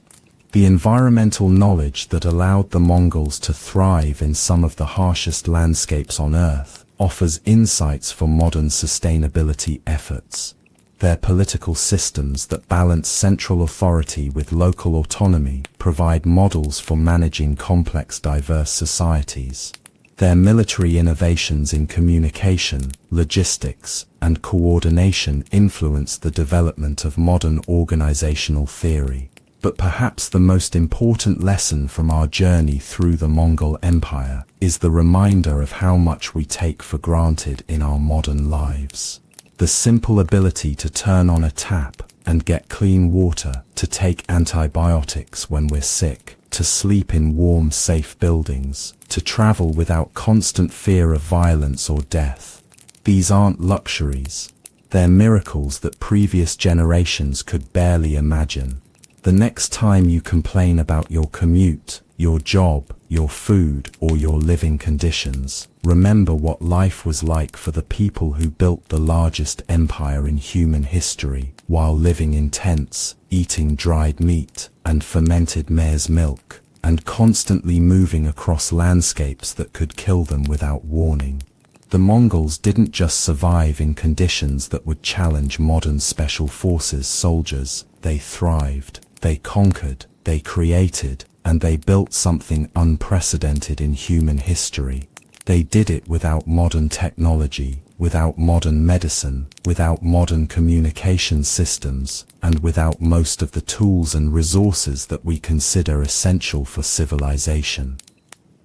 They did it through human ingenuity, cultural adaptability, and sheer determination to not just survive, but to thrive in a world that offered no guarantees and no safety nets. They remind us that human beings are capable of extraordinary achievements, even under extraordinary challenges, and that civilization isn't about having the right technology or resources, it's about having the right spirit and the right values. So as you drift off to sleep tonight in your comfortable bed, in your climate-controlled room, with clean water available at the turn of a handle and medical care available at the press of a button, take a moment to appreciate the long journey that brought us from the steppes of Mongolia to the relative comfort and safety of the modern world. And remember the people who made that journey possible. Nomads who rode across continents, the women who held families and empires together, the warriors who fought and died for ideas larger than themselves, and the ordinary people who did extraordinary things, simply because survival required nothing less. The Mongol Empire may be gone, but its legacy lives on in the roads they built, the cultures they connected, the innovations they spread, and the proof they provided that human beings can accomplish anything when they have the courage to try and the wisdom to adapt. Sweet dreams, and thank whatever gods you believe in that you're living in the 21st century, rather than the 13th. You probably wouldn't have lasted a day in the Mongol Empire, but then again, most people didn't. That's what made the ones who did so remarkable. The steppes are calling, but you don't have to answer. That's the beauty of modern life. You get to choose your own adventures, and most of them don't involve fermented mare's milk. Sleep well, and remember, somewhere out there, the descendants of Mongol horsemen are still riding across the steppes, still adapting to harsh conditions, and still carrying forward traditions that conquered the world. They're a reminder that the human spirit is stronger than any challenge, more adaptable than any environment, and more enduring than any empire. The Mongol Empire didn't just change the world, it proved that the world could be changed, and that might be the most important lesson of all.